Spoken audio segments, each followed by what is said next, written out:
হুয়া ড্রাং অবস্থায় কিমের উপর শুয়েছিল। কিছুক্ষণ পর সে বুঝতে পারে যে কিমের উপর সে শুয়ে আছে। যেহেতু সে ড্রাং ছিল তাই তার হোশ ছিল না। কিম তাকে বাসায় পৌঁছে দেওয়ার জন্য নিচে নিয়ে যাচ্ছিল, কিন্তু সে মাতাল টাকায় উল্টাপাল্টা কাজ করছিল। তারপর সে তাকে কাঁধে করে নিয়ে যাওয়ার চেষ্টা করে। হুয়া কোনোভাবেই যেতে চাচ্ছিল না, সে বারবার কিমকে ডিস্টার্ব করছিল। হুয়া কিমকে নিয়ে যাওয়ার জন্য অনেক চেষ্টা করে। তারপর সে তাকে গাড়িতে বসিয়ে সিট বেল্ট বেঁধে দেয়। সিট বেল্ট বাঁধার সময় তারা দুইজন অনেক কাছাকাছি চলে আসে। এখানে হুয়াকে দেখে বোঝাই যাচ্ছিল যে সে খিস্চাচ্ছিল, তবে কিম এটা চাচ্ছিল না। তাই সে নিজেকে কন্ট্রোল করার অনেক চেষ্টা করে। সে নিজেকে কন্ট্রোল করতে সক্ষম হয়। হুয়াকে নিয়ে সে তার বাসায় পৌঁছে যায়। হুয়াকে সে যখনই ঘুম পাড়িয়ে রাখে তখন হুয়া তাকে ডাকতে শুরু করে, বলে, কিম তুমি কোথায় যাচ্ছ? প্লিজ আমাকে ছেড়ে যেও না। আমি একা থাকতে খুবই ভয় পাই। ছোটবেলা থেকে আমি একা থাকতে ভয় পাই, তাই তুমি আমার কাছেই থাকো। এই বলেই সে তার গায়ে হাত দিয়ে তাকে নিজের কাছে টানার চেষ্টা করে। তবে কিম এখানে কিছুটা আনকমফোর্টেবল ফিল করে। হুয়া তাকে জোর করার চেষ্টা করে। আর যেহেতু হুয়া ড্রাঙ্ক ছিল তাই তার কোনো কিছুই মনে থাকে না। সে খুব জোর করতে থাকে কিমের সাথে। কিমকে সে বলে, তুমি আমার কাছে আসো, আমি তোমার কাছে আসতে চাই। এখানে দুইজনের মধ্যে না চাইতেও কিস হয়ে বসে। কিস হওয়ার সাথে সাথে আমাদের কিম উঠে বসে হুয়ার উপর। এখানে তারা দুইজনই ইন্টিমেট হয়। এখানে হুয়া যেহেতু ড্রাঙ্ক ছিল তাই হুয়া কিছুই বুঝতে পারে না। পরদিন সকালে হুয়া ঘুম থেকে উঠে দেখতে পায় সে অচেনা একটি রুমে শুয়ে আছে। তখন তার মাথায় প্রশ্ন আসে যে সে এখানে কি করছে। তার উপর সে খালি গায়ে ছিল। তার পাশে সে কিমকে দেখে বুঝতে পারে যে রাত তার সাথে কি হয়েছে। তখন তার রাতের সিনগুলো বারবার মনে পড়তে থাকে। আর সে গিলটি ফিল করতে থাকে কিভাবে এইসব হয়ে গেল। যেহেতু সে ড্রাঙ্ক ছিল তাই তার কিছু করারও ছিল না। হুয়া তখনই ওই জায়গা থেকে চলে যায়।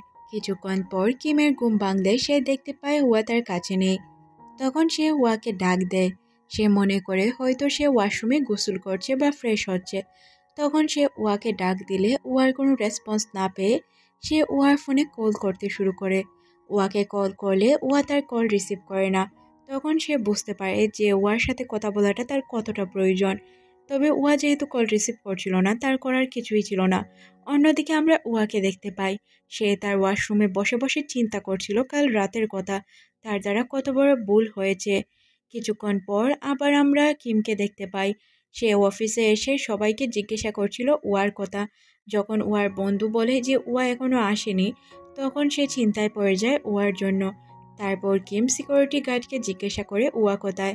তখন সবাই বলে যে ওয়ার বিষয়ে তারা কিছুই জানে না। তখন তাদের মিটিংয়ের জন্য ডাক পড়লে তারা মিটিংয়ে চলে যায়। অন্যদিকে ওয়াকে দেখানো হয়। ওয়ার যখন তার বন্ধুর সাথে দেখা হয়, ওয়ার বন্ধু তাকে জিজ্ঞাসা করে, তুমি কি সুস্থ আছো? তুমি আজ এত দেরি করে অফিসে আসলে, তাই আমার মনে হলো যে হয়তো তুমি অসুস্থ। তখন ওয়া বলে যে না, কাল রাতে একটু দেরিতে ঘুমিয়েছিলাম, তাই ঘুম থেকে উঠতে দেরি হয়েছে, এই জন্য আমি আজ অফিসে লেট।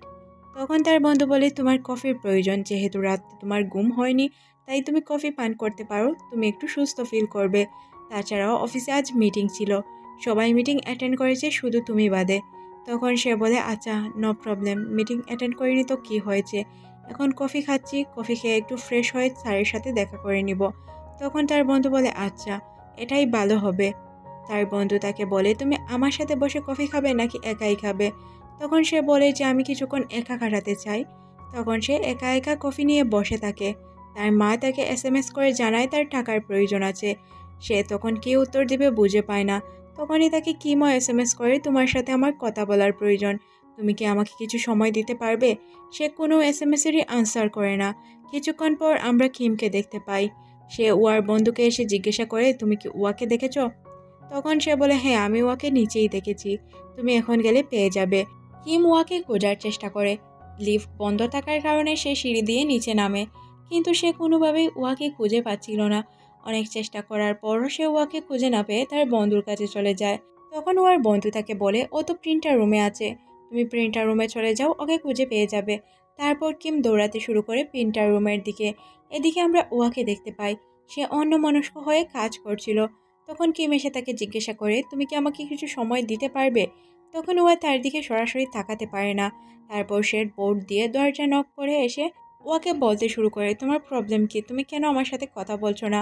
তখন ওয়া বলে, আমি একদম ঠিক আছি, আমি এমনিতেই কথা বলছি না, আমি একটু আনকমফোর্টেবল ফিল করছি, কমফোর্টেবল হলে তোমার সাথে কথা বলে নিব। তখন কিম তাকে জড়াজড়ি করতে শুরু করে, বলে কেন তুমি আমার সাথে কথা বলার চেষ্টা করছো না? এই বিষয়টা আমরা ক্লিয়ার করতে চাই। ওয়া তখন বলে কি ক্লিয়ার করবে? আমি জানি কাল রাত আমার দ্বারা ভুল হয়েছে। আমি ড্রাঙ্ক ছিলাম, তাই আমি কী করেছি আমি নিজেও জানি না। এই রাতের কথা তুমি ভুলে যাও। এখানে কিমের কিছুটা খারাপ লাগে, কারণ ওই রাতের কথা সে বলতে চাচ্ছিল না। কিমকে দেখে মনে হচ্ছিল সে ওয়াকে পছন্দ করে, তাই সে ওই রাতের কথাটা বলতে চায় না। তবে হুয়া বলে যে এই রাতের কথা আমি আর মনেই করতে চাই না। আমার খুব খারাপ লাগে ওই রাতের কথা মনে হলে। যেহেতু আমি ড্রাঙ্ক ছিলাম, এইসব তোমার মনে রাখা উচিত না। কিমকে দেখে বোঝাই যাচ্ছিল সে যেহেতু উয়াকে পছন্দ করে, তাই সে এই সম্পর্কটাকে আরও গভীর করতে চায়, তার সাথে সারা জীবন থাকতে চায়। এই জন্যই সে বলতে চাচ্ছিল। প্রথম থেকেই সে যেহেতু উয়াকে পছন্দ করত, তাই সে এই রাতটি পেয়ে অনেক খুশিও হয়। তবে উয়ার কিমকে একদমই পছন্দ ছিল না। সে চাইতো না তার সাথে সময় কাটাতে। তাই সে তাকে বলে, তুমি এখানে এই সব কিছুর সমাধান দিয়ে দাও। তুমি এই সব কিছু কাউকে বলবে না বা আর কখনো মনেই করবে না। উয়ার এসব কথা শুনে কিমের অনেক খারাপ লাগে, তারপরে সে কিছু বলতে পারে না। মায়াবী নজরে উয়ার দিকে তাকিয়ে থাকে। উয়া এখান থেকে চলে গেলে কিম মনে মনে ভাবতে শুরু করে, আমি কি এমন দোষ করলাম? আমার সাথে রাত কাটানোকে সে এইভাবে ভয় পাচ্ছে, বা এতটা ছোট করে কেন দেখছে আমাকে? এর পিছনে কি কোনো কারণ আছে, নাকি এমনিতেই সে এইসব করছে আমার সাথে? এইসব বিষয় নিয়ে কিমের অনেক খারাপ লাগে। খুব দুশ্চিন্তা করতে থাকে এইসব বিষয় নিয়ে। মনে মনে ভাবে যে আমি কি এতটাই খারাপ যে ও আমাকে পছন্দ করে না? তবে এর পিছনে রহস্য কি? ও আমাকে কেন পছন্দ করবে না? অন্যদিকে আমরা ওয়াকে দেখতে পাই সে ড্রাইভ করে বাসায় যাওয়ার চেষ্টা করছিল। তখন সে এতটাই দুশ্চিন্তায় ছিল যে সে অন্য একজনকে অ্যাক্সিডেন্ট করতে বসে। তখন লোকটি তাকে এসে বলে যে সাবধানে গাড়ি চালিও, এভাবে গাড়ি চালানো কিন্তু ঠিক না। তখন ওয়া লোকটিকে বলে যে আঙ্কেল প্লিজ আমাকে ক্ষমা করে দিবেন, আমি ইচ্ছে করে এইসব করিনি। তখন লোকটি তাকে ওকে বলে এখান থেকে চলে যায়। তবে উয়ার মাথা থেকে এইসব কিছুতেই বের হচ্ছিল না। কিছুক্ষণ পরে সে দেখতে পায় তার টায়ার পাংচার হয়ে গিয়েছে। এখন সে কি করবে এটাও সে বুঝতে পারছিল না। তখন উয়ার বন্ধু তাকে জিজ্ঞাসা করে, তুই বাসায় যাবি কিভাবে? তখন সে বলে ট্যাক্সি করে চলে যাব। তখন তার বন্ধু দুইজন তাকে হাঁক করে। অন্যদিকে আমরা কিমকে দেখতে পাই। সে অবাকভাবে উয়াকে দেখতে শুরু করে। উয়ার যখনই কিমের দিকে নজর পড়ে সে তার নজর সরিয়ে নেয়। কিম ওয়ার বলার চেষ্টা করে। ওয়া যখন ওয়াশরুম থেকে বেরিয়ে আসে তখন কিম তাকে বলে, তুমি কেন আমাকে এইভাবে অ্যাভয়েড করছো? আমার সাথে কথা বললে তোমার কি হয়ে যায়? তখন ওয়া বলে, আমি তোমার সাথে কথা বলতে চাই না, কারণ আমার কথা বলার মতো কোনো কিছুই নেই। তখন ওয়াশরুমের দরজায় কেউ ওয়া বলে ডাকতে শুরু করে। ওয়া কিমটুকে নিয়ে চলে যায়। ওয়া আর কিম তাদের মন মতোই কাজ করছিল। তবে দুজনেরই কাজে মনোযোগ ছিল না, একে অপরকে দেখতে থাকে। কিমের বন্ধু যখন কিমকে ডাকছিল কিম সাড়া দেয় না। ঠিক তেমনি উয়ার বন্ধু তাকে ডাকলে সেও উয়ার কাজে সাড়া দিচ্ছিল না। দুইজনকে কাজে অমনোযোগী দেখে তাদের বন্ধুরা তাকে উল্টাপাল্টা কথা শুনে এখান থেকে চলে যায়। উয়ার ফোনে তখনই একটি কল আসে। কলটি রিসিভ করার জন্য সে অফিস থেকে বাইরে যায়। তাকে ওপাশ থেকে বলা হয়, আপনার মা হসপিটালে ভর্তি আছেন। আপনি কি অমুকের কোনো রিলেটিভ? উয়ার জন্য তার অনেক চিন্তা হচ্ছিল, কিন্তু তার তো কিছু করার নেই। এদিকে উয়া গাড়ির জন্য অপেক্ষা করলে কিম তার সামনে চলে আসে আর বলে, এখন তোমার হসপিটালে যাওয়ার প্রয়োজন, তুমি চাইলে আমি তোমাকে লিফট দিতে পারি। তখন সে এখানে না বোধক আনসার জানায়, বলে আমার কোনো লিফটের প্রয়োজন নেই। কিম তখন বলে, এছাড়া তোমার আর কোনো রাস্তা নেই, আমাদের অফিসের সামনে তেমন কোনো গাড়ি পাওয়া যায় না। তাই উয়া কথা না বাড়িয়ে তার মাকে দেখার জন্য হসপিটালে যাওয়ার উদ্দেশ্যে রওনা হয়। হসপিটালে যাওয়ার পর সে দেখতে পায় তার মা একদম সুস্থই আছে। তখন তার মা তাকে বলতে শুরু করে, এতদিন ধরে এসএমএস করছি, কোনো রিপ্লাই করছো না। আমি তোমার ছোট বোনের লেখাপড়ার জন্যই টাকা চাইছিলাম, আমি তো নিজের জন্য টাকা চাইনি। আজ পর্যন্ত আমি নিজের জন্য তোমার কাছ থেকে কিছুই চাইনি। নিজের বোনের টাকাটা তো দিতে পারো। এই যে দেখো আমার হাতে অনেক ব্যথা পেয়েছি, তারপরও তোমার কোনো খোঁজ খবর নেই। আমি অল্প কয়টা টাকাই চেয়েছি, আহামরি টাকা তো চাইনি। এখন পর্যন্ত আমার টাকাটা কেন দিচ্ছ না? টাকা ওর মা তখন বলে, কিছুক্ষণ কেন, এখনই টাকা দিয়ে দে, এত দেরি করছিস কেন? তখন সে তার মাকে কিছু টাকা দিলে মা বলে যে এতটুকু এতটুকু টাকা দিয়ে কি হবে আমার, আমার আরও টাকার প্রয়োজন। তখন সে বলে, আমি এটিএম থেকে টাকা নিয়ে আসছি। তখন কিম তাকে আটকে বলে, আমি দিয়ে দিচ্ছি, তোমার আর এটিএম গিয়ে কষ্ট করতে হবে না। তখন ওয়া বলে, তুমি আমার মাকে কেন টাকা দিতে যাবে? কিম বলে, তুমি আর আমি যেহেতু বন্ধু, তোমার মা তো আমার মা, তাই আমি ওনাকে টাকা দিতেই পারি। ওনার সাথে যেহেতু আমার প্রথম পরিচয় হয়েছে তাই আমি ওনাকে টাকাটা দিয়ে দিলাম। এতে যদি তোমার সাথে থাকে তাহলে হয়তো সেও তোমার মতো হয়ে যাবে। এতে উহার অনেক খারাপ লাগে। তাই সে কিমকে বলে, কেন আমার মাকে টাকা দিতে গেলে? আমার সাথে তোমার কিসের সম্পর্ক? তুমি কেন বারবার আমাকে হেল্প করতে চাও বলো তো? আমার এইসব একদমই পছন্দ হচ্ছে না। তখন কিম বলে, পছন্দ না হলেও কিছু করার নেই। আমি তোমাকে হেল্প করেছি, হেল্প করতে চাই। আমি তো খারাপ কিছু করিনি। আমি ওই রাতটি বলতে পারছি না। তুমি কেন বুঝতে চাচ্ছ না আমি ওই রাতটি বলতে পারবো না?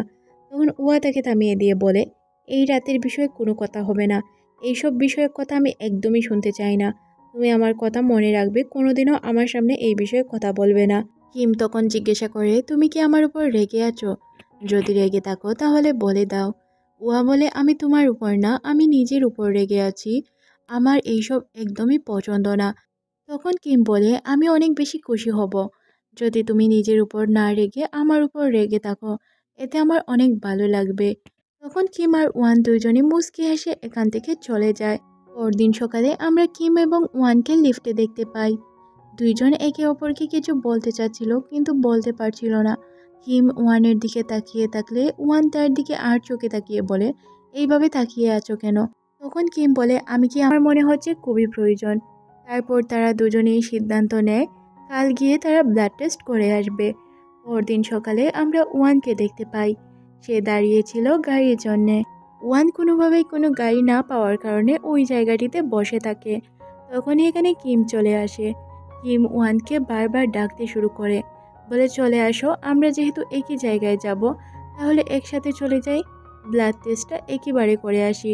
ওয়ান যেতে না চাইলেও আশেপাশের মানুষের কথা চিন্তা করে সে গাড়িতে ওঠার সিদ্ধান্ত নেয়। কিম ওয়ানের অনেক যত্ন নেয়। এতে ওয়ানের খুবই খারাপ লাগে, কারণ তার এইসব বিষয় একদমই পছন্দ ছিল না। তারপর তারা ডক্টরের কাছে চলে আসে। ডক্টর তাদের ব্লাড টেস্টের জন্য ব্লাড নিয়ে নেয়। এখানে দুইজনই অনেক নার্ভাস ছিল।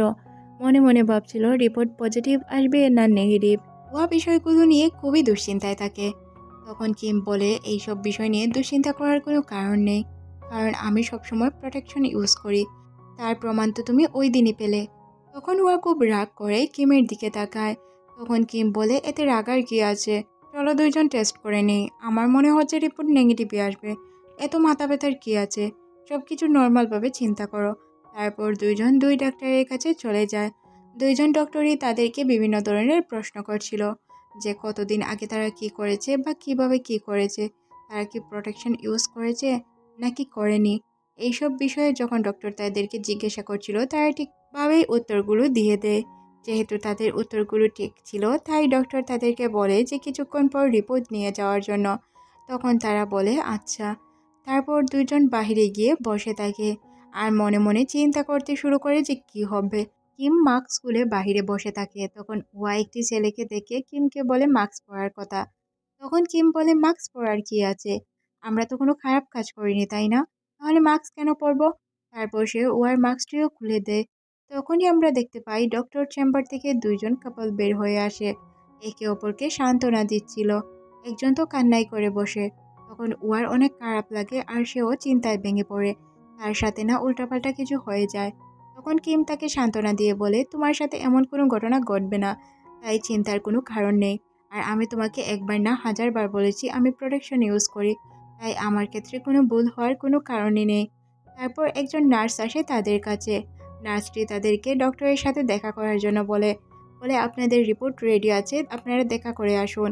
দুইজন যখন ডক্টরের সাথে দেখা করে বের হয়, কিম বলে, আমার রিপোর্ট নেগেটিভ, তোমার কি এসেছে বলো তো?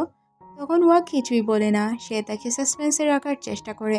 কিম বলে, আমার বিশ্বাস নেগেটিভ আসবে, তুমি বলেই দাও কি এসেছে, প্লিজ বলো। তখন ওয়া কিছু বলতে চায় না। কিম তাকে বারবার প্রশ্ন করলে সে একটু মুচকি হেসে বলে যে নেগেটিভ। তখন কিম ওয়াকে বলে, তোমার আবারও আমার সাথে ব্লাড টেস্ট করাতে হবে। তখন সে বলে যে আমি আর কখনোই তোমার সাথে ব্লাড টেস্ট করাতে পারবো না। কিম বলে, ও আচ্ছা, পারবে না, সময় হলে বোঝা যাবে পারা যাবে কি না। তখন সে বলে যে আমার তোমার কাছে একটি আবদার, তুমি একটু মুচকি হাসো। তখন সে হাসির বাহানা করে। এটা একদম ফেক হাসি ছিল। তারপর কিম তার রাস্তা আটকে বলে, আমি ফেক হাসি পছন্দ করি না, তুমি অরিজিনালিভাবে হাসো, তাহলেই আমি এখান থেকে চলে যাব। ওয়া কোনোভাবেই হাসতে যাচ্ছিল না। তখন কিম তাকে বলে, আচ্ছা তুমি যেহেতু আসবে না তাহলে আমাকে খাবার খাওয়াতে হবে। ওয়া কিমকে টাকা দিয়ে এখান থেকে চলে যায়। এখানে আমরা রিয়েলি তার মুখে একটি স্মাইল দেখতে পাই। পরদিন ওয়া এবং কিমকে একটি রেস্টুরেন্টে দেখা যায়।